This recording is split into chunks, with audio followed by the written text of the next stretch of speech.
Hey there, kindred spirits. Welcome to the podcast where two grown-ass ladies geek out about Anne of Green Gables. I'm Reagan Duffy, and before we launch into our episode today, I wanted to share some sad news with you. If you are listening to this episode as it comes out, you no doubt watched in horror as large swaths of Los Angeles were completely destroyed by wildfires last week. My beloved co-host and bestie Kelly lives in Altadena, one of the areas severely affected. And while she, her husband, and her dogs are safe, her home burned to the ground. They left with nothing more than their cars, work laptops, and 2 days' worth of clothes, sure that they would be back home in a day or two. They have truly lost everything. They have a big and loving community of friends and family who are helping support them as they navigate the morass of insurance and housing, while also dealing with the emotional tragedy of losing not just their home, but their entire surrounding town. The work of rebuilding for them will be years. The work of rebuilding the town of Altadena will be a generation. For context, the Eaton fire in Altadena destroyed at least 6,000 single-family homes, not to mention additional apartment buildings and businesses, and damaged at least 1,000 more homes out of the approximately 15,000 homes in Altadena. The Eaton fire burned over 14,000 acres. That's the entire size of Manhattan. And the Palisades fire has a similar destruction number. It destroyed over 6,000 structures and burned over 23,000 acres. If you'd like to help Kelly recover from this tragedy, I will link her GoFundMe in our show notes. Please feel free to donate even $5 or $10 if you can. This is going to be a long road to recovery. If you'd like to help Altadena or the Pacific Palisades and the Los Angeles community at large in the fire recovery, I will also put links of other ways to help in our show notes too. We can still bring you this podcast because we had pre-recorded several episodes before Christmas. So this episode and the next episode can go forward as scheduled. And we hope by that point, Kelly will be in a long-term rental and will be able to resume the podcast. She and I have talked about the importance of focusing on the things this fire can't take from her, like music, connecting with friends, and enjoying geeking out about her favorite stories. Being able to do her favorite things is a little bit of joy and solace throughout this tragedy. So we hope there will be no to few hiccups in our release schedule. But if there are, just know we will be trying to get back to something that seems normal soon. Kindred spirits, please send Kelly some love. And now we'll jump right into our regularly recorded episode. Enjoy!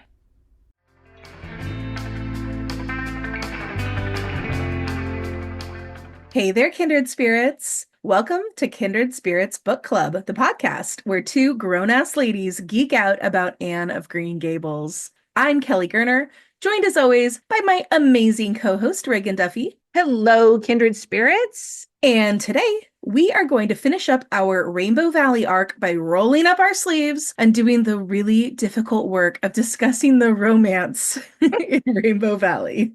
Oh, please don't make us do this.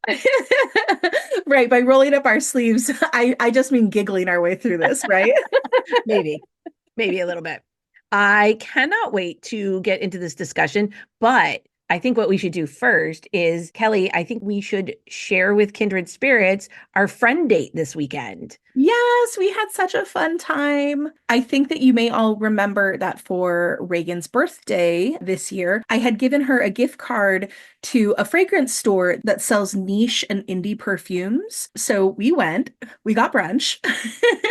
Which was delicious because we got like those Belgian waffles, the Belgian Liege waffles, which were insanely good. So good. And then we went and sniffed perfumes for I don't even know, Reagan. We were there for 90 minutes, I'm pretty sure. We had to keep stepping outside to give our noses a break. You can kind of only do, 5 or 6 scents in a row before they kind of start blending together. At one point, I told Kelly, I was like, "Ooh, smell this. You'll love this." And she's like, "I literally don't smell anything." Well, and then at one point, right before we left, I sprayed this perfume on my arm and I was like, "Oh, I love this. This smells so fresh and beautiful."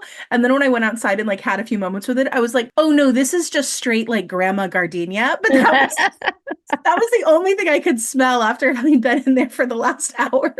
But we had such a wonderful time. We had so much fun trying out all these amazing fragrances. Any standouts for you, Reagan? Well, there were so many. And what I really loved about this place was they kind of had the bottles broken down by scent category. So Yeah. you can kind of know if you have like particular types of perfume that you tend to like, you could kind of head in that direction.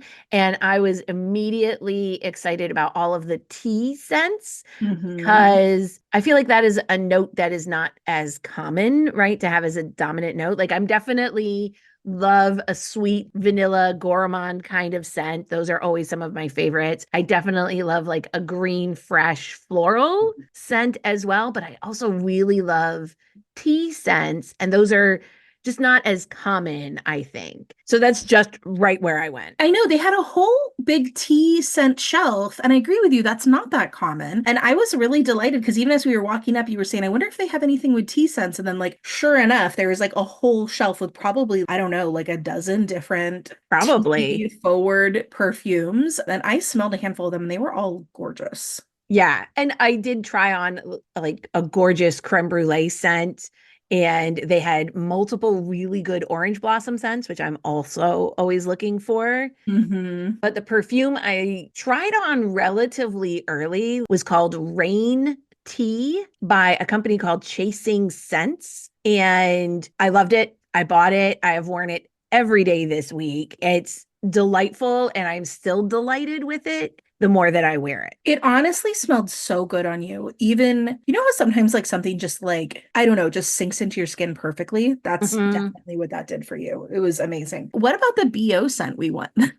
Okay, what was the name of that? There was a scent. I don't know. They had a shelf that was called like unusual, It was like some but euphemism for like very weird. right. Like there was one that smelled a little bit kind of like gasoline. Yeah. And I thought that one was kind of interesting. I know people who like the smell of gasoline, so I was like, okay, I get it. Yeah, I could see that, right? Like not how I would want to smell. There's like a crispness to it that I could sort of see Hmm. people leaning into. But Kelly opened this bottle. I saw her face and then she's like, just smell this. Tell me what you think. And it literally was like rank 14-year-old boy body odor straight out of a locker room. It was full locker room. It was full like gym bag. So gross. Oh, And it was not an inexpensive perfume. It was not a novelty perfume. It was like a very serious, deeply musky, tangy, intense. And I was like, this is gross. it was so gross. You know what it smelled like now that we're talking about it? I flash back to my time in New York, where Mm. like any of those little enclosed newsstands always smell like that. Yes, totally. That's so specific, but so right. Yep. Oof. Also, the way my car smells when I am taking a bunch of kids home from theater, like tech rehearsal. Unfortunately. Yep. So they've been at school all day and then they did a full on dress rehearsal and now they're all in my car. Unpleasant. Unpleasant. Well, as we were walking in, I had told Reagan I wasn't necessarily focused on buying something that day, but if I saw something that I thought would be really pretty on my vanity, and I also like the smell, of course, that's what I wanted to get. So I just made a beeline for all the prettiest bottles. This was a mistake. Because the prettiest bottles, most expensive. I did not open up a single bottle that was like less than $200. And I was like, what is wrong with me? And then I realized that's because I'm like looking at these brands that are cut crystal bottles or like gemstones embedded in things Yep. like that. I was like, okay, I guess it all makes sense. But it was a super, super fun day. And I will say, so I walked away with a bunch of little perfume strips that had been soaked in different scents. And then I tucked them all in the visor of my car and I was kind of sniffing them as I was driving home.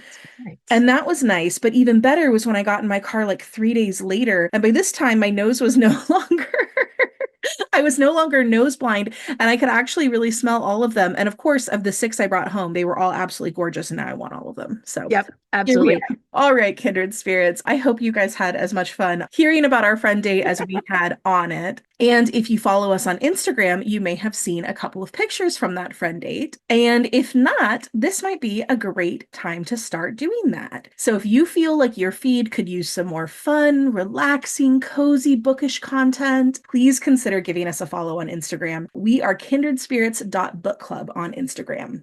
We also love hearing from all of you. So whether you email us at kindredspirits.bookclub@gmail.com or if you message us on Instagram, we love hearing your thoughts and opinions. Feel free to give us feedback or share your thoughts with us. And another great way to help the podcast is to leave us a 5-star rating and review on Apple Podcasts or wherever you listen. This really helps us to be more likely to get promoted on those sites, and it lets other kindred spirits find us. Well, let's get into the episode and dive into the romance of Rainbow Valley. So let's kick things off with our kindred spirit of the episode, who is Rosemary West. We thought about making it John, but we're still a little mad at him from the last episode. And Rosemary is the romantic heroine of Rainbow Valley. Through all the ups and downs, she stays generous and caring, even when her heart is hurting. We love Rosemary.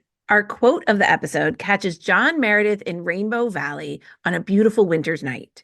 John Meredith walked meditatively through the clear crispness of a winter night in Rainbow Valley. Far on the western hill gleamed a paler but more alluring star. Mr. Meredith was on his way to see Rosemary West, and he meant to tell her something which had been slowly blossoming in his heart since their first meeting and had sprung into full flower on the evening when Faith had so warmly voiced her admiration for Rosemary. He had come to realize that he had learned to care for Rosemary, not as he had cared for Cecilia, of course. That was entirely different. That love of romance and dream and glamour could never, he thought, return. But Rosemary was beautiful and sweet and dear, very dear. She was the best of companions. He was happier in her company than he had ever expected to be again. She would be an ideal mistress for his home, a good mother to his children.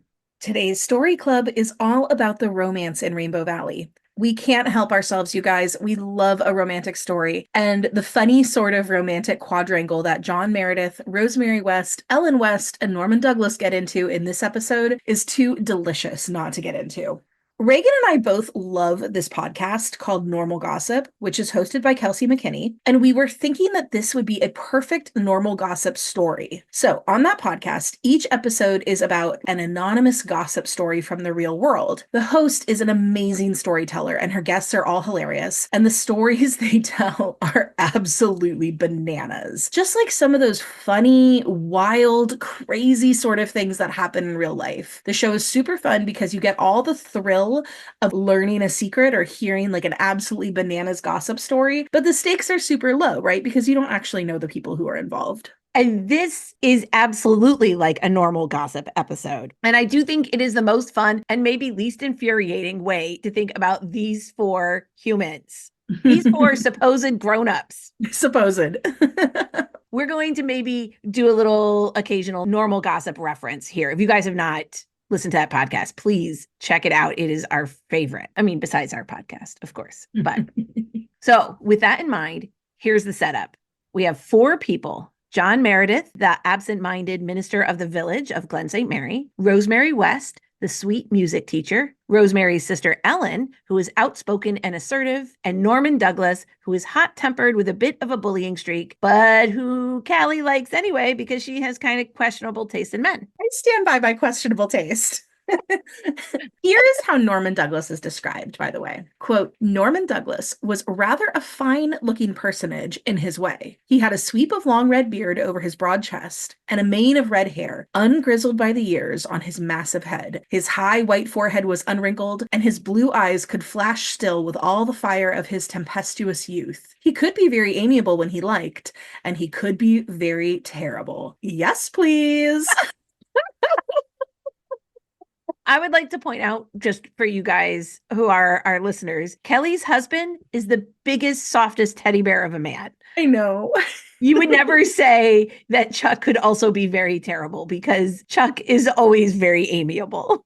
But how much does Chuck resemble this description? Broad chest, a mane of hair ungrizzled by years on his massive head, high white forehead, blue eyes. Just no beard. Just no beard. That's very true. So at any rate, these four are destined for each other. John for Rosemary, Norman for Ellen, but they are also hopelessly terrible at relationships and like forthright communication generally, that it's all a big muddle.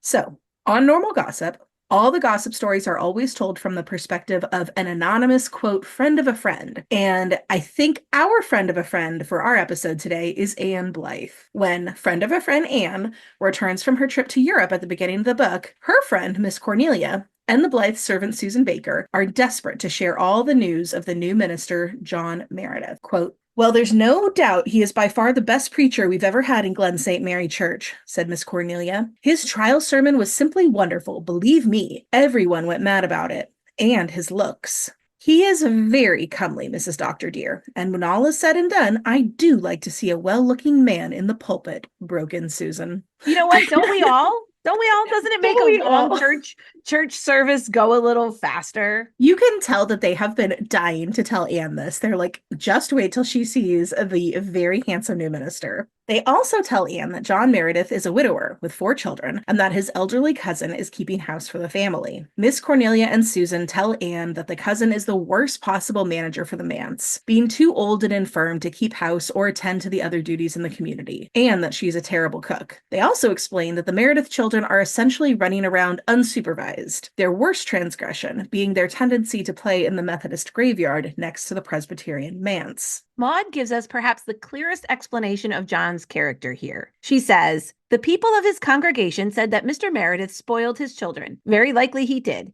It is certain he could not bear to scold them. They have no mother," he used to say to himself with a sigh, when some unusually glaring peccadillo forced itself upon his notice. But he did not know half of their goings-on. He belonged to the sect of dreamers. The windows of his study looked out on the graveyard, but as he paced up and down the room, reflecting deeply on the immortality of the soul, he was quite unaware that Jerry and Carl were playing leapfrog hilariously over the flat stones in that abode of dead Methodists. Mr. Meredith had the occasional acute realization that his children were not so well looked after, physically or morally, as they had been before his wife died, and he had always a dim subconsciousness that house and meals were very different under Aunt Martha's management from what they had been under Cecilia's. For the rest, he lived in a world of books and abstractions, and therefore, although his clothes were seldom brushed, and although the Glen housewives concluded, from the ivory-like pallor of his clear-cut features and slender hands, that he never got enough to eat, he was not an unhappy man.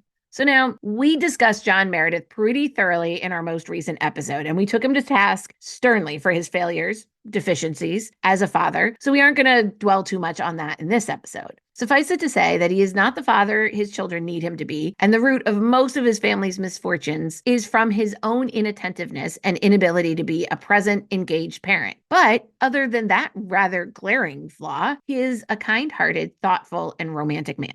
Rainbow Valley introduces us to Rosemary and Ellen West slowly, although they will become important characters. For the first 100 pages or so, they are only mentioned a few times. Miss Cornelia gives Anne some of their history early on. "People have always liked Rosemary West, though they don't understand her," said Miss Cornelia, quite unconscious of the high tribute she was paying to Rosemary's charm. "Ellen has always kept her down, so to speak. She has tyrannized over her, and yet she has always indulged her in a good many ways. Rosemary was engaged once, you know, to young Martin Crawford. His ship was wrecked on the Magdalens and all the crew were drowned. Rosemary was just a child, only 17, but she was never the same afterwards. She and Ellen have stayed pretty close at home since their mother's death. Rosemary and Ellen are pretty well off. Rosemary doesn't really need to give music lessons. She does it because she likes to." After that description, though, we learn little about them, save that Rosemary gives music lessons to Nan and Di, and that several of the children are intimidated by Ellen, who has like a very stern sort of demeanor. When Faith stands up in church to explain that days of the week controversy to the congregation, we get a little hint into Rosemary and Ellen's personalities. Quote, "Back under the gallery, Faith saw the sweet graciousness of Miss Rosemary West's smile and the amusement of Miss Ellen's." Miss Cornelia also reports to Anne, quote, "Rosemary West is like you. She said last night as she left the church that it was a plucky thing for Faith to do, but it made her feel sorry for the child, too. Miss Ellen thought it all a good joke and said she hadn't had as much fun in church for years." So we see that the West sisters both have a sense of humor, they both are pretty relaxed where propriety is concerned, and that Rosemary especially is a gentle, wise, sympathetic person who seems very fond of children. We learn a little later on that Ellen is smart and commanding, and also that she hates to be alone so much she will often talk to her cat or just out loud to herself. But it's not until John Meredith and Rosemary West cross paths in Rainbow Valley that Rosemary and Ellen come into focus for the plot of the book. But before we get to that fateful meeting, let's quickly circle back to our final member of this quartet, Norman Douglas. Not only is he Kelly's male ideal physically, we are told that he's reasonably well off, irreverent, and unconcerned with his reputation in Glen St. Mary. He stopped attending church a few years back because he felt a member of the congregation got the better of him in a cow deal. Unclear what the cow deal was. He told the minister at the time that he would not go to church because there weren't enough pretty women there. So he definitely has a sort of contrary, ironic demeanor. He is also Ellen's former beau, but before he could get around to proposing, he and Ellen argued, and Norman married a woman named Hester Reese before his temper had time to cool. Miss Cornelia tells Anne, he needed a woman who could stand up to him. Ellen would have kept him in fine order, and he would have liked her all the better for it. He despised Hester, that is the truth, just because she always gave in to him. I used to hear him say many a time, long ago when he was a young fellow, give me a spunky woman, spunk for me every time. And then he went and married a girl who couldn't say boo to a goose. Man-like. Those are our main characters. Dreamy John, kind Rosemary, strident Ellen, hot-tempered Norman. Ellen and Norman have some history, but when the book begins, they have not seen each other in years. We also know that Norman and John are both widowed. Ellen and Rosemary were never married, but we are told that Rosemary had a young love who was lost at sea, and we can infer that Ellen had feelings for Norman once upon a time. And this is when John and Rosemary encounter each other in Rainbow Valley. Wait a sec. Before we go any further, who do you think would play our romantic leads in a movie? Okay, so I'm not great at this game because I think, as we've discussed, I'm not like a visual reader, really. I don't really see pictures in my head as I read. So to be honest, I haven't pictured these characters super clearly, but I will give it my best shot. Okay, so John is handsome, intellectual, and abstracted. So I'm thinking someone like Jude Law, elegant looking, but a little remote. I think Jude Law is a great pick for John. I also see maybe like a Tom Hiddleston who has like a very similar vibe, I think. Well, I'm so used to seeing Tom Hiddleston as Loki, who is a very snarky character. Yeah, that's that very I guess I don't see him in John Meredith. No, I don't have Loki as my kind of Tom Hiddleston touchstone. My touchstone films are Only Lovers Left Alive and Crimson Peak. And in both of those, he plays these very like gentle, romantic, elegant, intellectual guys. So very John Meredith, except in both of those movies, he ends up being a cold-blooded killer. So maybe, maybe not directly on point. All right. Okay, Rosemary. I was thinking someone along the lines of Amy Adams. Yeah. Because Rosemary's beautiful and sweet and somewhat reserved. We just saw Arrival again recently with Amy Adams. I love that movie. Yeah. And so like that kind of character, right? You get the sense of some sadness behind her eyes, but she's also very sweet and loving. Rosemary really needs that maternal quality to come across. I think that's perfect casting for Rosemary. Kelly, obviously you have a picture in your mind for Norman, so you take the lead on that one. Norman is definitely Sam Heughan, who is the actor who plays Jamie Fraser on the show Outlander. Although that actor's not that beardy, so think of him but beardier. And then for Ellen, her major characteristic throughout the book is she's described as having these like thick black eyebrows. And so the only sort of like actor I could think of who had that trait was Cara Delevingne, but I don't think that's the right vibe. No.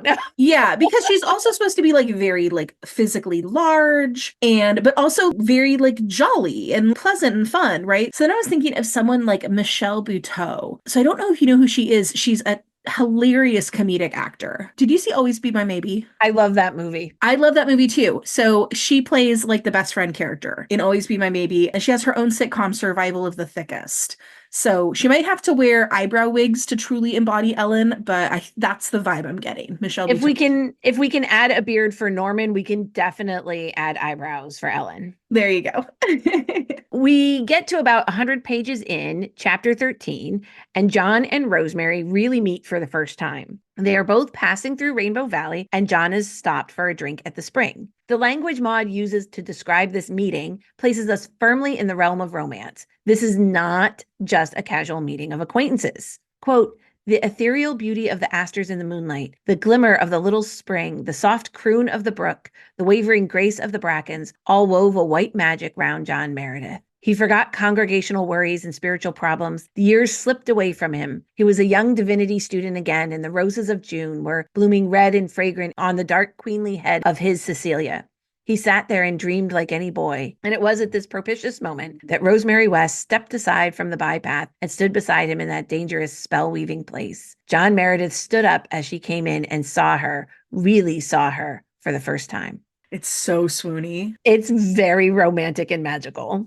Rosemary tells John that she's there for a drink. This is a little fib to cover the fact that actually she's there because the spring makes her think of her first love, and she likes to remember him there. John fashions a little birch bark cup to drink from, and he shares a cup with Rosemary, gallantly scooping her water from the stream. She notices that their lips both touch the same place on the birch bark cup as she drinks the spring water. And we can't help feel the magic and chemistry of the moment. And I suspect Rosemary feels that too. John offers to help Rosemary carry her books home. Top 10 romantic moment for all those bookish girls. And as Rosemary's skirts brush against John's legs, he too is struck by the romance of the moment. They discuss books and music and a little of their own histories. And then it turned out that Rosemary owned a book John wanted to read, and she invites him inside to give him the book. He admires her and Ellen's home, a house high on a hill, and she tells him that it's lovely but can be very windy. And John replies, "I like wind," he said. "A day when there is no wind seems to me dead. A windy day wakes me up." He gave a conscious laugh. "On a calm day, I fall into daydreams. No doubt you know my reputation, Miss West. If I cut you dead the next time we meet, don't put it down to bad manners. Please understand that it is only abstraction and forgive me and speak to me." This is so interesting to me. First, his totally upfront acknowledgement to Rosemary that he is often lost in his thoughts, and then his invitation to her to speak to him, to wake him up when she sees him. Has John offered this to anyone else? I think it demonstrates a little more self-awareness than we have previously seen with John, and also that he welcomes her interference in his thoughts. It's almost like he realizes that Rosemary herself is the gust of wind who is capable of waking him up. Yeah, I love that idea, honestly. So this is like a top tier meet cute, right? I'm not sure I could think of a better way to meet someone I'm interested in than to meet in an enchanted valley, drink from a secret spring, and talk about books and music on a lovely walk home. But then something interesting happens. They go back to Rosemary's house and they meet with Ellen, who's reading in the sitting room, and she clocks the whole situation instantly. Maud tells us that Ellen, quote, looked at them in amazement, tinctured with something else, foreshadowing that Ellen is not quite pleased by this turn of events. But Ellen is friendly and amiable, smart and funny, able to hold her own in a conversation, and so soon she and John are discussing the Kaiser of Germany and German militarism with great spirit. Rosemary does not join in this conversation, and I'm not totally sure why this is. Part of me thinks that Maud wants sweet Rosemary to be sort of separate and untouched by the evils of this impending war. And part of me thinks that maybe Maud is worried that if Rosemary does join this spirited conversation, she might seem like less feminine coded to the readers. But this description of Ellen and Rosemary during this conversation makes me think that there's a personal dynamic between the two of them that is actually what's keeping Rosemary silent. Quote, Rosemary said nothing, but sat in a little rocker behind Ellen and stroked an important black cat meditatively. John Meredith hunted big game in Europe with Ellen, but he looked oftener at Rosemary than at Ellen, and Ellen noticed it. So, Reagan, what do you make of this dynamic between the two sisters? I wonder if Rosemary is trying to let Ellen claim John as a friend, to own the relationship with John Meredith, so that Ellen won't see him as a threat. Also, Rosemary strikes me as someone who is a lot less confrontational than Ellen, who clearly really thrives in a debate. And I understand that. I'm not much of a debater myself. I like a good discussion, but it's only enjoyable for me when everyone is really listening to one another. Ellen strikes me as someone who enjoys yelling a bit and talking over others to make her point. Like, it's half the fun to her if someone will do that with her. So maybe Rosemary just has no interest in that type of discussion and knows her sister well enough. Right. She's just like, I'm going to let you do your thing. And yeah. Enjoy, guys. Yeah, exactly. So after John leaves, Ellen tells Rosemary that John intends to court her. And in response, quote, Rosemary quivered. Ellen's speech was like a blow to her. It rubbed all the bloom off the pleasant evening, but she would not let Ellen see how it hurt her. What is going on with Rosemary? Why is Ellen's prediction, her correct prediction at that John is interested in courting Rosemary, so upsetting to her? Okay, I've got two reasons on this one too. Yeah. One, Rosemary is discovering romantic feelings again when she thought she never would, and literally just in this moment. So it's kind of a little rough not to have some time to sort that out for yourself before your sister starts calling you out about it. Like you got to figure out what you feel about these new feelings creeping in. And I think the second reason is because if John is courting her, she cannot enjoy a friendship with him because Ellen is very, very clear that she is holding Rosemary to her promise. So it's all going to end in disappointment for everyone, right? Like Ellen is not saying to this Rosemary, like, ooh, John likes you. Ellen is giving her a warning here not to let this friendship turn into more. Yeah, that's right. This isn't like a little sisterly sort of teasing. This is he likes you and you know what that means. Yeah. Ellen goes on to tell Rosemary that she likes John. She wouldn't mind if he and Rosemary became friends, but that John is a widow and likely looking for a new wife. Ellen reminds Rosemary of her promise and tells her not to get too involved with John. Rosemary tells Ellen that, of course, she's not going to get involved, and she goes straight up to bed. Ellen then turns to their cat. Remember, she loves talking to this cat, and she tells him that she is sure that Rosemary will keep her promise. And so at this point in the story, Maud is sort of being a little opaque. We don't know exactly what the promise Rosemary made to Ellen is exactly, but there is a reasonable inference that Rosemary is going to stay at home with Ellen and not marry. I just love the passage that follows. Quote, upstairs in her room, Rosemary sat for a long while looking out of the window across the moonlit garden to the distant shining harbor. She felt vaguely upset and unsettled. She was suddenly tired of outworn dreams, and in the garden, the petals of the last red rose were scattered by a sudden little wind. Summer was over. It was autumn.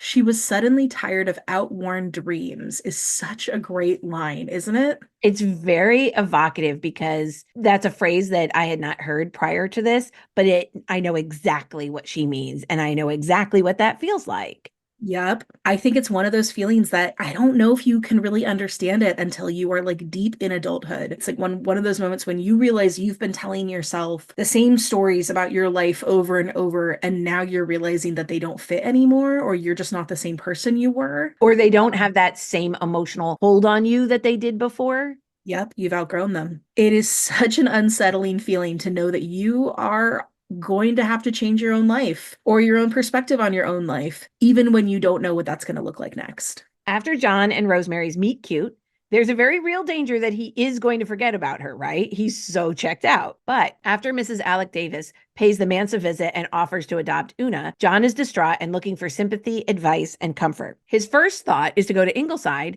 knowing that kind-hearted, empathetic Anne is a reliable source of wisdom. But when he realizes Anne is out for the evening, his mind turns to Rosemary. He remembers the lively conversation with Ellen and Rosemary's sweet smile and heavenly blue eyes, his words, and it suddenly occurs to him that he can return the book he's borrowed. So he grabs the book and heads down into Rainbow Valley to go to Rosemary. Reagan, do we think this is the first time John has ever remembered to return a borrowed book? I guarantee it. That second visit is enough to set the Glen St. Mary tongues a-wagging, and our friend of a friend, Anne, Miss Cornelia, and Susan discuss amongst themselves whether John and Rosemary might make a match of it. Anne thinks it would be a good match. She thinks that Rosemary is one of the race that knows Joseph. Miss Cornelia thinks it's unlikely, since John is all wrapped up in his grief over his late wife. Susan says that the minister is much too shy to ever go courting. Miss Cornelia's response to that is hilariously typical. He isn't shy, believe me, retorted Miss Cornelia. Absent-minded, yes, but shy, no. And for all he is so abstracted and dreamy, he has a very good opinion of himself, man-like.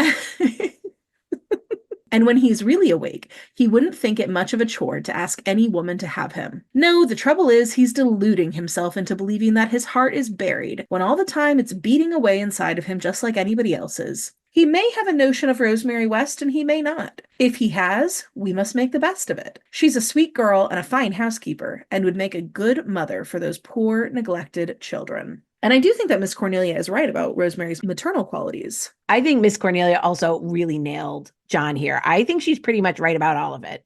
Mm-hmm.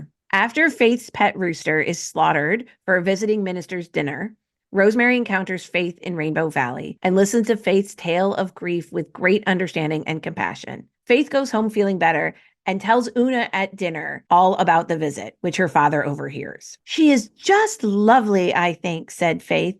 Just as nice as Mrs. Blythe, but different. I felt as if I wanted to hug her. She did hug me, such a nice velvety hug, and she called me dearest. It thrilled me. I could tell her anything. So you liked Miss West, Faith? Mr. Meredith asked with a rather odd intonation. I love her, cried Faith. Ah, said Mr. Meredith. Ah. So it's like you can see that the puzzle pieces are starting to fit into place for John. Not only does he enjoy Rosemary's company, we learn that he has become a frequent visitor at the West House, but now his child is telling him that she loves her. Now he can see her in the context of his children. And that's what he needs to recognize, that he cares for Rosemary quite a lot. So one winter night, John crosses Rainbow Valley to the West home to propose to Rosemary. This chapter is really, really interesting from a storytelling perspective. First, it takes place in both the present timeline of the book and also in the past, following the death of Rosemary and Ellen's mother. Second, Maud leaps point of view several times. She goes from John's to Ellen's to Rosemary's perspective, so she's kind of moving from hope to fear to anguish. Third, there is so much dramatic tension, as this is where Ellen and Rosemary's secret promise is finally revealed. And the construction of this chapter, with all the POVs shifting and the moving backward and forward in time, it is absolutely dizzying. And I really think that that captures the anxious emotions of all three of them so perfectly, right? John's nervous energy accompanying the proposal, Ellen's fear of losing her sister, and then Rosemary's frustration and heartache and regret. And I really think from just a pure storycraft perspective, this chapter is Maud at the very top of her game. So here's what happened.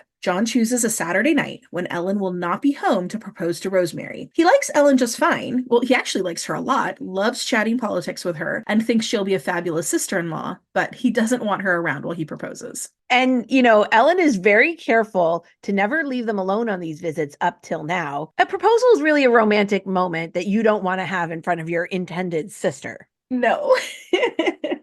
Well, and what John doesn't know is that Ellen set this whole thing in motion. She knew that John would wait to propose on a day when Ellen wasn't home, so she accepted an invitation to a party that Rosemary was not invited to, and then she announced to John and Rosemary together during one of John's visits that she would be away on the night of the party. Ellen watched John's eyes light up in that moment, and she knew that he was going to shoot his shot. Mm-hmm. So now we are in Ellen's POV, and we realize that she wants this to go down this way. She wants John to propose, and soon, so that way Rosemary will turn him down and he will know where he stands with her. Ellen is pretty sure that all the visits and chats and camaraderie will go away after Rosemary refuses John, and she knows she's really going to miss that, but she also doesn't want any of them going too far down a doomed path. Meanwhile, though, Rosemary is in her room in tears at the sure knowledge that John will soon come over to propose and that she must turn him down. And now we're in Rosemary's POV, and we finally learn why Rosemary must not accept John's proposal. Here's the story. Ellen and Rosemary's father died when Rosemary was 3 and Ellen was 13. 5 years later, their brother died. He had been the middle child, the bridge in that gap in age between Rosemary and Ellen. At that time, Rosemary, age 8, and Ellen, age 18, and their mother were a very tight-knit band of 3. They were reasonably well off so they could live independently and had a beautiful but very insular life at home with each other. Both girls had their moment of romantic disappointment. Ellen when she quarreled with Norman Douglas, Rosemary when she lost her first love at sea. Their mother suffered from a chronic illness, and both girls retreated from society to care for her. When she died, Rosemary was 25, and Ellen was 35, and both considered themselves old maids. Both were grief-stricken, but Ellen's grief was intense and brooding, and doctors advised Rosemary that Ellen might never recover. Rosemary couldn't bear another loss, so she pleaded with Ellen to stay with her. I think that's implying that Ellen is even vaguely suicidal. Ellen finally explained to Rosemary that she believes that Rosemary will get married someday soon and leave Ellen alone, a fate that Ellen cannot bear. Rosemary swears that she will not. Ellen makes Rosemary promise on their mother's Bible that she will not marry. She makes a whole ceremony of it, and Rosemary does so. And as wild as all of this may seem in the light of day, it does kind of make sense for that moment. Rosemary herself was absolutely heartbroken. She had lost her mother, she had lost her beau recently, and she had no other family to speak of, so she was just totally devoted to her sister. And I think she genuinely didn't think she would ever want to marry, and so she was making that promise in good faith. But did Ellen have any right to even demand it? Was Rosemary out of her mind to agree? I mean, does this seem like a normal reaction to all of their losses together? Ugh, I hate this Yeah. because Ellen, as far as I'm concerned, Ellen had zero right to demand it. Yeah. One of the ways that controlling people keep people in their thrall is by threatening suicide. Sometimes Mm, outright, sometimes more along the lines of, you're the only reason I'm living. I don't know how I'd survive without you. I could never be without you. And then the other person picks that up as their burden to keep their loved one from suicide with their presence, right? And even if at that moment of deep grief and depression, Ellen extracted this promise, the fact that she has never reconsidered it after she recovered and presumably worked through her grief, it's unforgivable as far yeah. as I'm concerned. It's very, very scary to feel alone. That's absolutely true. But to ask her sister to sacrifice any possible future so as to never feel alone again, no. Grief is a profound thing, and people are often not themselves in it. But after all this time, to refuse to grow and look outside her sister for company, that's the controlling part. Ellen could have been spending some of these years building up her social life, connecting with others. So the thought of Rosemary leaving would be sad, but not unmooring. But she didn't. Not only that, it's mentioned in the book that anytime any available man Yep. even has a brief chat with Rosemary, she brings up this promise. She is Yep. holding this promise in front of Rosemary constantly. Yeah. No, she won't let it go. Now it's 10 years later, and the grief they felt at the loss of their mother is distant, but this promise is continuing to loom large over them. Ellen is constantly clinging to this promise as the assurance that she will never be alone. And for Rosemary, now the promise has trapped her.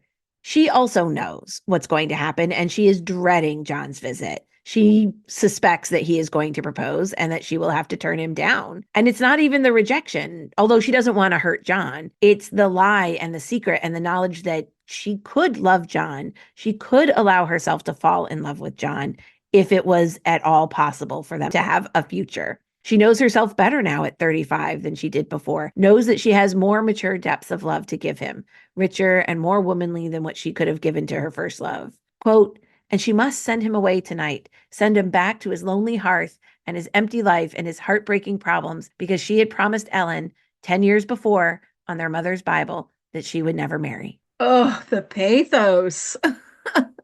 It's so intense for Rosemary. She takes her oath to her sister so seriously, and she's also fighting against what I think is becoming for her like certain knowledge that if she allowed it, she could have the life of romantic happiness she had dreamed of ahead of her. So my heart is just breaking for Rosemary here. The perspective of the book shifts back to the here and now. We're back in that cold winter's night, and John is on one knee proposing to Rosemary West. And she had this little rejection speech all prepared and ready to go, but at the last minute, she's unable to deliver it. She tells him she must think about it. John is bewildered and disappointed, but he does go away kind of hopeful, right? Like maybe it's not a no. So Rosemary shuts the door and she kind of wrings her hand. I definitely picture the cinematic thing of her, like sliding down the door. It just all feels like so hopeless, and I'm so mad. I'm so mad at Ellen and Rosemary and both of them for just not discussing it ahead of time and figuring out whether or not this promise is still reasonable for them. Ellen actually likes John. They like talking to each other. They have these like great fireside chats. We even know from the text that Ellen and Rosemary both like John's children. And Rosemary would still be in the village. She's close by. They would still be able to like visit and be in each other's lives in a really substantial way. And I just feel like neither of them actually allowed themselves to think about what their lives would really be like if Rosemary married John. Yeah, I definitely don't think either thought through it at all. But it seems clear that Ellen is constantly reminding Rosemary of the promise. So I don't know if Rosemary thinks there is anything to discuss with her at all. She knows exactly how Ellen feels. Ellen does not make room for any discussion. And I think Ellen does that because she knows it's not at all reasonable, right? If they were to have a reasonable conversation about this, Ellen knows. The only thing she has to go back to is you promised. You promised on Yeah. the Bible. Yeah, I see that actually. There's almost no way for them to have a reasonable conversation about it because the promise is so unreasonable. Yep. Meanwhile, as it happens, that party that Ellen was away from the house to go to, at that party, she happened to run into her former flame, Norman Douglas. Oh, Fancy interesting. that. So Maud fills us in on this salacious little detail. Quote, Ellen sat across the table from him and had a spirited argument with him, an argument during which all his shouting and banter could not fluster her, and in which she came off best, flooring Norman so composedly and so completely that he was silent for 10 minutes. A miracle. At the end of which time he muttered into his ruddy beard, spunky as ever, spunky as ever. Just make out already, you guys. I love their sort of Beatrice and Benedict sparring vibes. I'm too mad at Ellen to love their vibes. Nope, you don't get to have vibes. So as Ellen is walking home from the party that night, she's already sort of regretting the fact that she isn't going to have John Meredith to talk with anymore. And she even says to herself as she's walking back, there are only two men in the Glen whose company she enjoys, John Meredith's and Norman Douglas's, but that she doesn't really expect to see much of either of them from now on. And I'm just like, Ellen, I could shake her. Like, the solution here is so simple. Right. This is only a problem because you are making it a problem. Yep. When Ellen gets home, she finds Rosemary pacing and flushed and stressed. Ellen asks if Rosemary turned down John's proposal. Rosemary says she did not. Ellen is now very agitated. Ellen asks if Rosemary accepted John's proposal. Rosemary said she did not. Ellen is like, I'm sorry, what is going on here? But we do also learn that Ellen is relieved to know that Rosemary did not accept the proposal. Rosemary gathers up her courage and she tells Ellen that she loves John. Rosemary asks Ellen if she will free her from her promise not to marry. Ellen says no. And Maud tells us that this merciless response is because Ellen was sick with fear. And this would have been such a good moment to like take a deep breath and really evaluate the situation, but Ellen is not able to do that. She doubles down. She reminds Rosemary that Rosemary offered the promise and that Ellen sees it as a solemn oath. She tells Rosemary, do what you want, but Ellen will not release her from the promise. Ellen asks that Rosemary see it from her perspective. Ellen's like, look, we have a good life together. We take care of each other. I give you everything you want. You know I need company. I could die if I was left alone. You barely There's know that this guy. there's that controlling moment, right? Yep. What if he's just proposing because he needs a housekeeper? It's like word vomit. All of Ellen's fears and insecurities just like come tumbling out of her. And then she really takes it a step beyond and she insults Rosemary. She calls her a weak-minded woman who is so afraid of being an old maid, she'll marry anyone. And that is hugely unfair and utterly untrue. Exactly. And maybe this would have been a huge fight if Rosemary had more fight in her, but she doesn't. And Ellen is loud and commanding and the older sister, and Rosemary just doesn't know how to push back. Their dynamic as sisters doesn't give Rosemary any room to dissent. It is wild to me that Ellen says how much she loves Rosemary, but is okay with trapping her in this way. Mm-hmm. She knows that Rosemary loves John. That's probably why she's so mean about it and tries to cut down John and insult Rosemary, because then Ellen is not keeping Rosemary from true love. She's protecting her from a grave mistake. She's rewriting this in her head even as she goes. Yeah, she can't bear to be the bad guy here. And she can't bear to be the reason that Rosemary is throwing her life away. So she comes up with this other reason. Rosemary does what she believes to be her duty. She doesn't even seem to bear Ellen any ill will. Rosemary has entirely accepted that she made her choice when she promised Ellen. Isn't that crazy? It's like she's not even like sulky about it. She's just like, okay, no, you're right. I did promise. I guess this is what I have to do. I feel like she's so gaslit by the whole situation that she doesn't understand that she does still have a choice in this whole muddle. So Rosemary writes John a short note. Maud tells us that it was, quote, the stiffest, coolest little refusal imaginable. It was barely courteous. It certainly left no loophole of hope for the boldest lover. And of course, in a moment of romantic irony, when John receives the note and he reads it, he then realizes how deeply and hopelessly he is in love with Rosemary. The lack of communication. I get that Rosemary felt she had to frame her rejection coldly because she didn't think she could bear John trying to plead and change her mind if he understood that she actually cared for him, but was trapped in this promise thing. But I hate that she's not truthful with him. She does sort of think that he's mostly looking for a stepmother for his kids too. She thinks John likes her, but doesn't love her as deeply as he had his wife. So he'll be disappointed, but get over it and find somebody else to marry. So she thinks she's kind of making this easy on him. But time passes and the winter gives way to a cool and drizzly spring. We learn from our friend of a friend, Anne, along with Miss Cornelia and Susan, that Rosemary has not been looking very well and has gone to Kingsport for a couple of months. Also, question right here. So Rosemary can go to Kingsport for several months and leave Ellen alone, and Ellen's fine, but she can't marry the minister who literally lives, a 15-minute walk from her house? Well, and we'll see what Ellen's been doing with her time while Rosemary's been gone. So there's yet another kerfuffle with the Meredith children, and Miss Cornelia says she wishes that Rosemary and John were still courting because she could have been such a good stepmother to the children. Yeah. And I truly cannot believe that Ellen would not see how this has affected Rosemary and still be okay with holding her to this promise. Right. Rosemary's like getting sick. So while Rosemary and John are at odds, Ellen and Norman are, in Miss Cornelia's words, quote, warming up the old soup.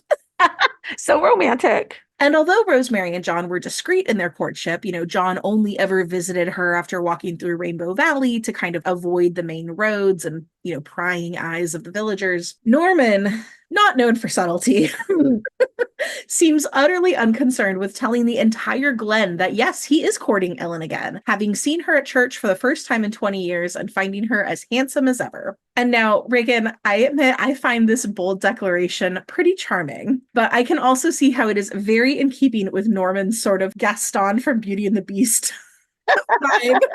He's very high-handed, but here's the thing, Ellen gives as good as she gets, and they both seem to like that challenge that the other one poses. They are a good match in that way. I won't deny that at all, even though that would be a huge turnoff for me. That's what makes Norman bearable, when he has somebody who just pushes back at him and finds it a great deal of fun. It also seems like it's common knowledge that Faith Meredith is the reason why Norman started going back to church and contributing to John Meredith's salary. Apparently, Norman is now going around telling everybody what a great girl he thinks Faith is, how brave and untamed she is. Yeah, that's a turnaround from when he called her names and terrified her. Right? But I will say, I like that we're getting to know all this about Norman. He likes John Meredith's sermons. Miss Cornelia says that Norman is, quote, clever and well-read, and he judges sermons as he would lectures. Anyhow, it's well he backs up Mr. Meredith and the children as he does, for they'll need friends more than ever after this, referring, of course, to the most recent kerfuffle. What I like about this, though, is that we're getting a glimpse of what this extended family could look like. You can picture Norman and Ellen and Rosemary and John sitting around the fire and discussing theology and books and politics and laughing over the kids' antics. There is a happily ever after for all of these people if they can only just get out of their own way and ease up on their own stubbornness and grab it. Rosemary returns to Glen St. Mary from her little wellness trip to Kingsport and has a couple run-ins with the Meredith kids, which of course get back to John. And he's so upset because he realizes how much he has lost with Rosemary's refusal. He briefly considers marrying someone else just to get a competent woman in his life. Honestly, I think you could just get a housekeeper and you'll just deal with Aunt Martha's hurt feelings. I know. He's like, I'm going to go marry Elizabeth so-and-so. She seems okay. I'm like, John. It's the only way to get some decent cooking in this house. No, I think you have more options. It's so wild. But he does, to his credit, dismiss that idea because Rosemary is the only woman he loves. So good job, John. He's authentic in that way. He's sincere. Both Rosemary and John are just in a total emotional mess. And meanwhile, Norman and Ellen are courting up a storm. And to be honest, not a good look for our girl, Ellen. No.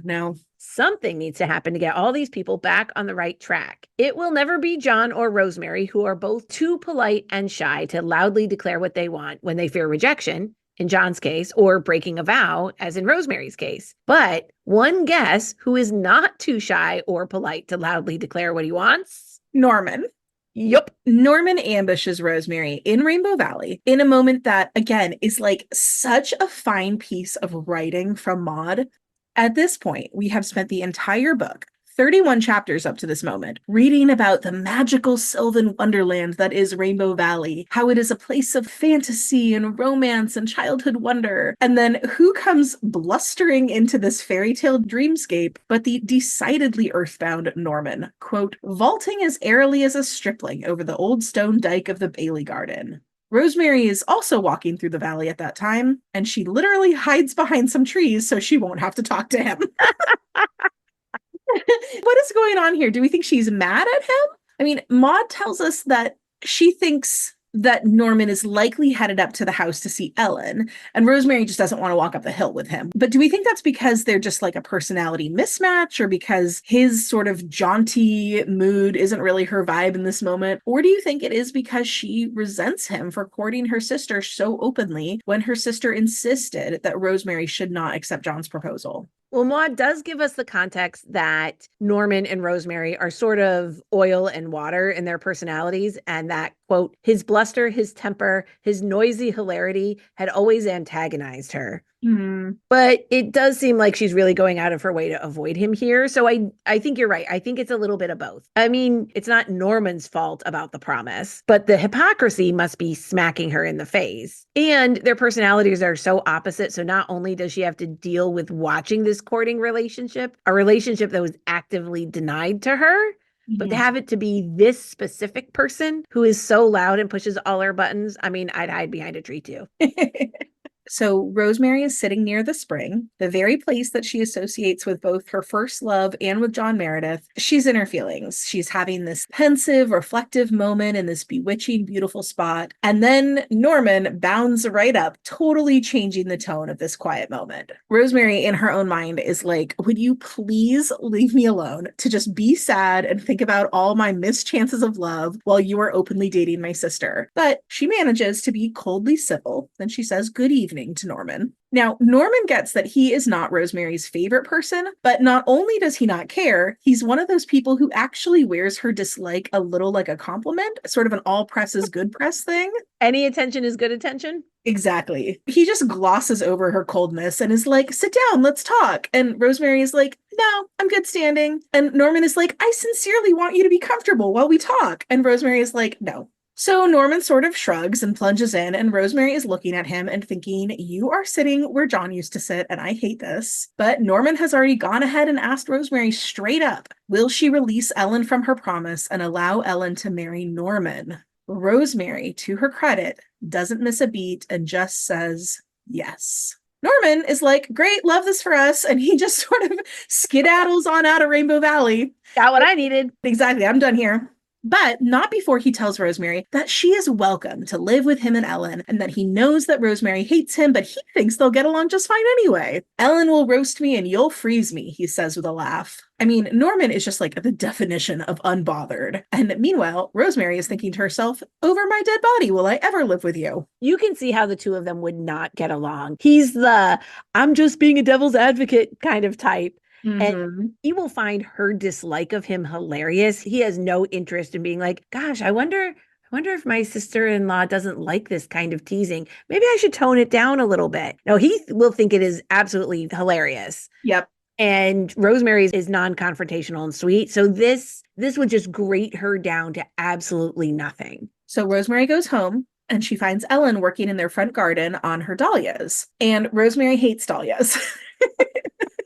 And at this point, I'm almost starting to think that Rosemary is just so like heartsick over everything that she just kind of hates everything, because dahlias are beautiful. They are beautiful. But also, this is so on brand for Rosemary because she's the kind of girl who loves like dainty, elusive wildflowers and not like big, showy, cultivated flowers like dahlias. Right.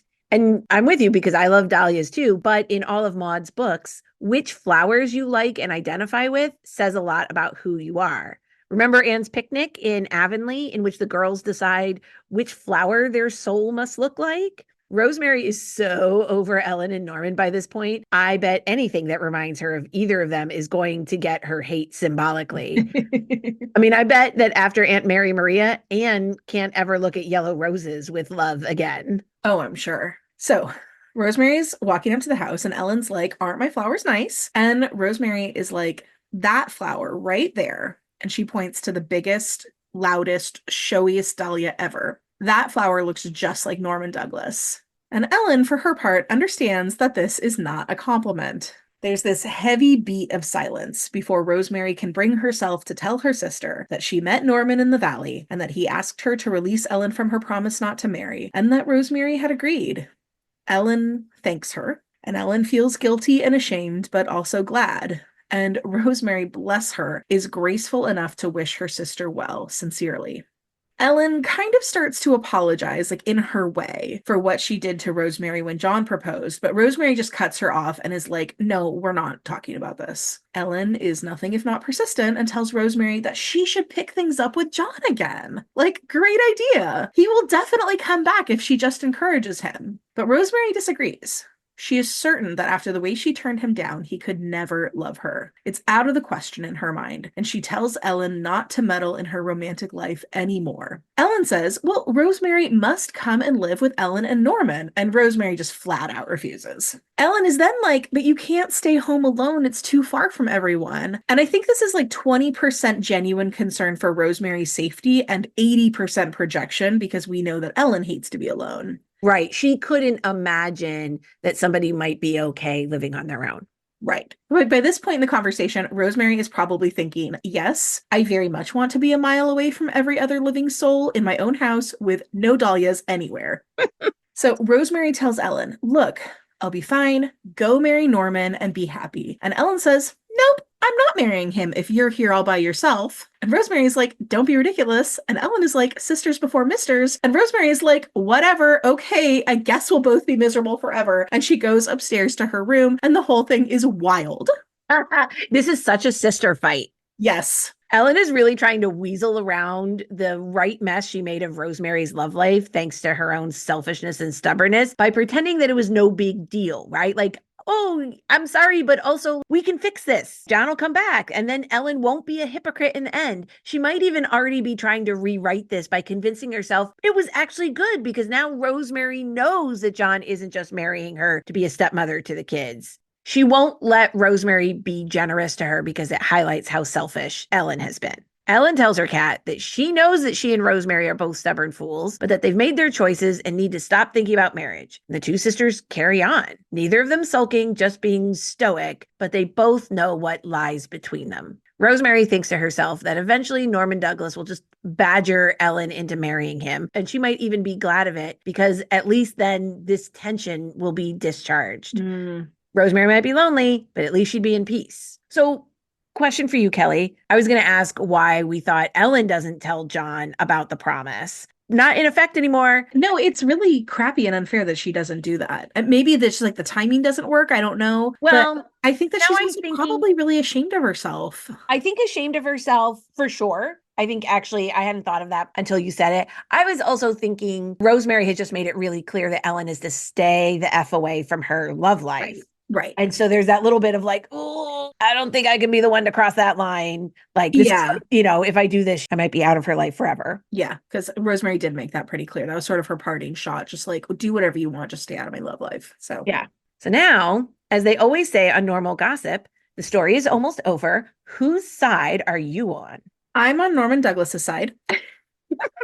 Because I think he's hot and because he's the only one in this whole crazy quadrangle who actually speaks his mind. Okay.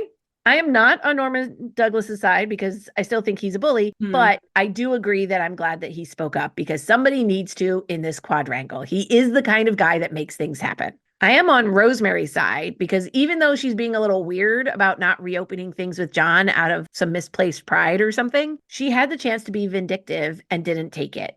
She did for Ellen what Ellen refused to do for her because it was always the right thing. Even though Rosemary would have been plenty justified in letting Ellen's own rigidity doom Ellen's relationship, she didn't take it. Nope. So while Rosemary could have been more forthright and communicative with John, I think she's the one who has acted most in accordance with her values so far. I think that's right. Yeah. This has all been very tough for Rosemary, but she has really behaved with so much grace throughout. Well, here is how this gossip story ends. by the way, it is equally bananas. John Meredith's youngest daughter, Una, who has spent most of this book dreading the possibility of ever having a stepmother because she believes all stepmothers are wicked. Thank you, Mary Vance. Una learns that her father is in love with Rosemary, and she walks up that hill to Rosemary and Ellen's house to propose to Rosemary on her father's behalf. For her part, Rosemary sees that town gossip has influenced Una to believe that the reason Rosemary wouldn't marry John was because the children are so misbehaved and unruly and always getting into scrapes. It's at that moment that Rosemary really realizes that the only way forward now is with total candor. Hiding everything behind opaque politeness isn't working anymore. These kids are confused and lost, and the whole family needs her. So at first, she just wants to reassure Una that, look, it's not about the kids. It's just that things didn't work out. But then Una tells Rosemary that she heard her father saying something that indicates how deeply he still loves Rosemary. Now, we never learn exactly what that is, but Una whispers it to Rosemary, and that changes everything for her. She asks Una if she'll carry a letter from her to John, and Una agrees, asking Rosemary if she will marry John after all. Rosemary blushes, but says, yes, if he still wants her to. And Una is like, no, he really, really, really wants to marry you. So Una leaves with the note, and Rosemary goes out on the back porch, and she tells Ellen that she's going to marry John Meredith. Well, she is probably going to marry John Meredith, given that his 10-year-old just proposed for him. And the sisters have this kind of quiet moment as this sinks in. And then Ellen puts her hands up to her face and she sobs and laughs at the same time. They know now that they will both be able to marry the men that they love. And then the final update on this story is that they married in a double wedding. Rosemary wore a white silk dress with a veil, and Ellen wore a smart navy blue dress. Well, I am happy for all of them. Also, I am exhausted. I know. These four are such a mess.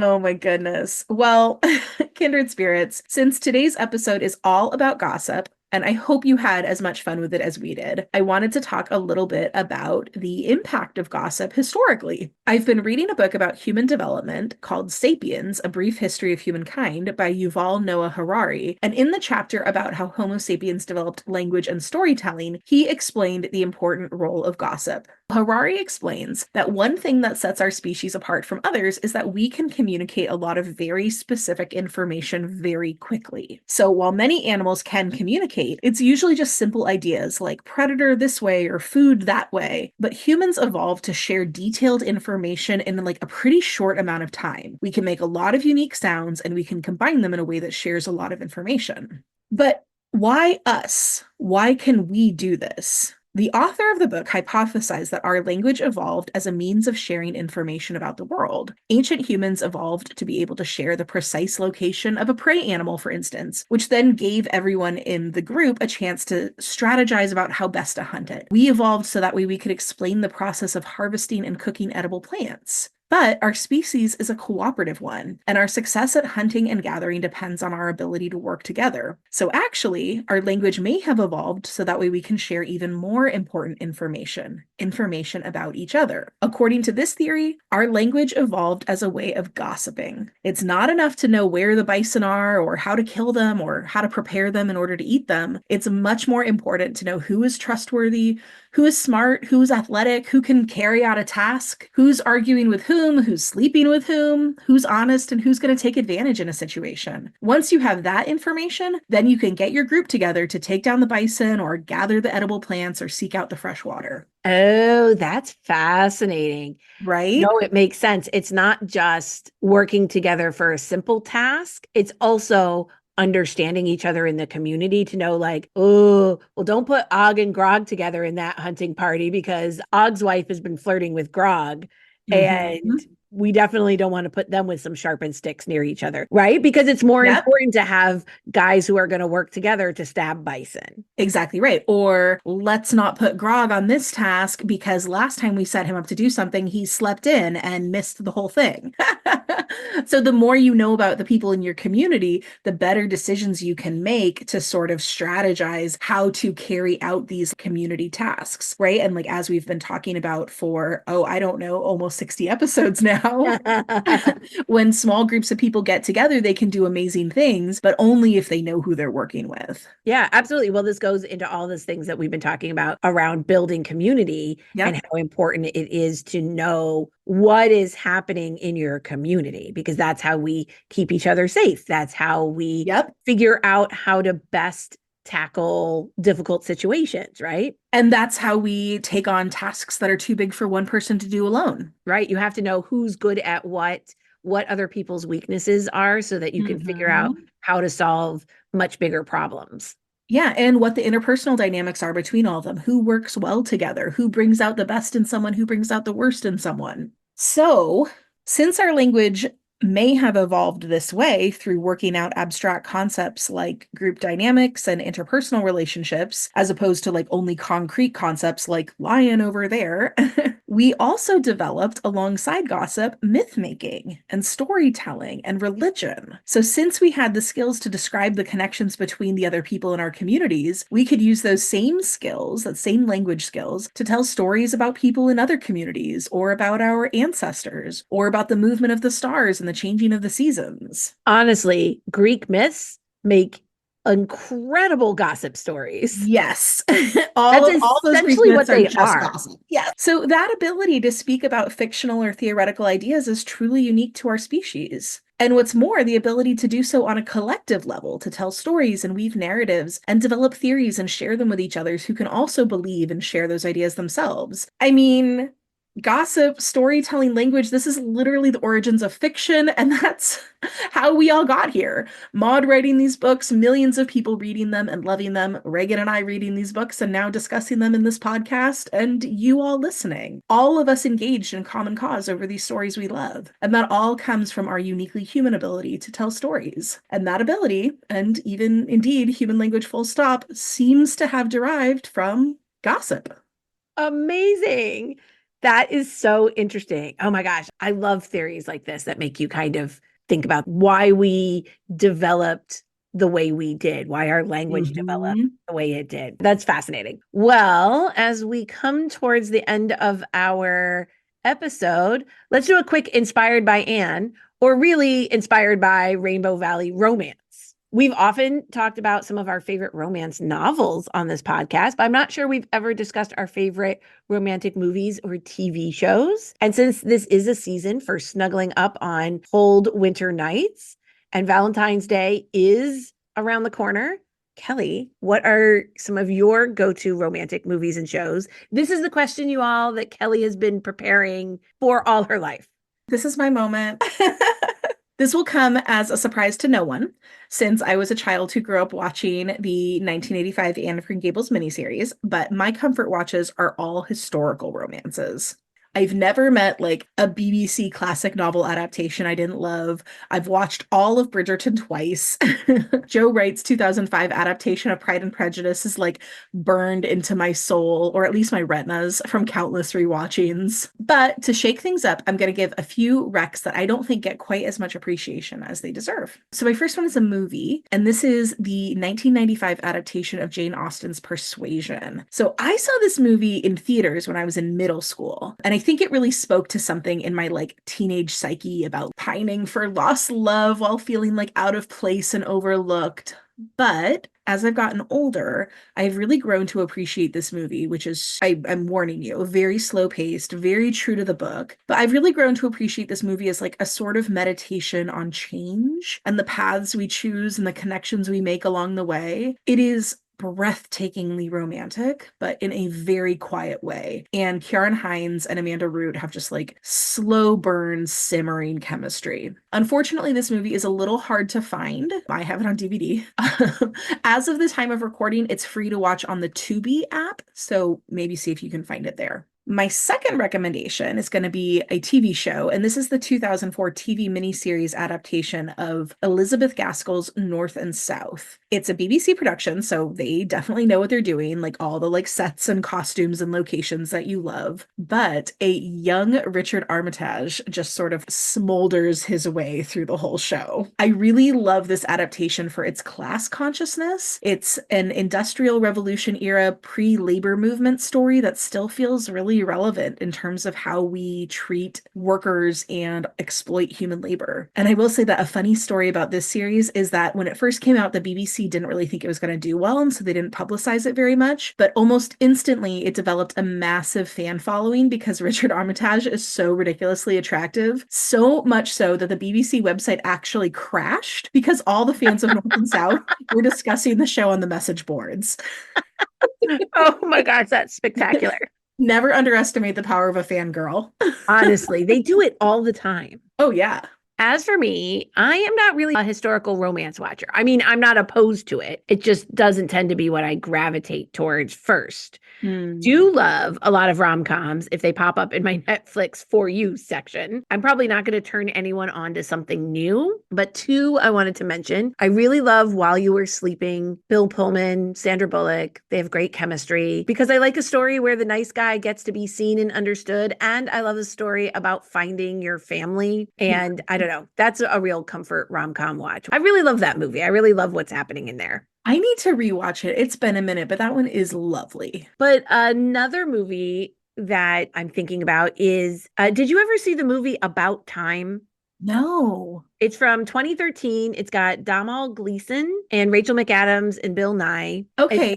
I mean, I've definitely heard of it. I haven't seen it though. It's lovely. Basically, the premise is that the men in this family can revisit moments from their past and relive them, changing events if they so wish, with the usual caveats that changing something in the past can affect the future in unexpected ways. So I kind of love a time travel trope there. Yeah, same. So Tim is the main character. He meets an amazing woman. He has lots of chemistry with her, gets her number, but then he goes back in time that night in order to help his roommate. And because of that, events change and he never meets her in the restaurant. He doesn't get to the restaurant in time to meet her. Oh, no. So, and the number disappears. He'd had the number, but because now things have changed, he no longer has the number. Got it. So he tries to remember the things she told him about herself so he can find a way to bump into her again because he knows that this is the person for him. So at first, Tim uses most of his like little time travel moments on his love life and then later to stay connected with his family. But one of the problems with this type of time travel, if he goes back to moments and changes anything before his children were born, he might change the moment of their conception and end up with different kids. Oh. So there's kind of natural limit around how far back he can go. Ooh, okay. I love a time travel story that has a great internal consistency that way. So it's about love and romance, but it's also about family and it's also about paying attention to your life and how to live in the present. And I don't know, I think it's just a really lovely movie. Oh, okay. I have to watch that one. I can't believe I missed it. No, you won't be sorry. You'll enjoy it. All right, kindred spirits, thank you so much for joining us. We are very excited for our episode that will be coming up in 2 weeks. We have a special guest, Emily Worcester, an Ella Montgomery scholar, who's going to tell us all about the kind of reader that Maud was and how the books that Maud loved may have influenced her writing. We had so much fun talking to Emily about the books that made Maud and the books that made us. We think you will have a lot of fun listening too. If you are enjoying this podcast, please tell your friends, leave us a review on Apple Podcasts, Spotify, or Pocket Casts, or share about our podcast on your social media feeds. These are all great ways for new kindred spirits to find the podcast and share the love of all things Ella Montgomery and Anne. If you do review or share the podcast, send us an email at kindredspirits.bookclub@gmail.com or DM us on Instagram, also kindredspirits.bookclub, and we will send you a lovely little Kindred Spirits Book Club sticker as a token of our appreciation. As always, thank you for listening, Kindred Spirits. Thank you, Kindred Spirits.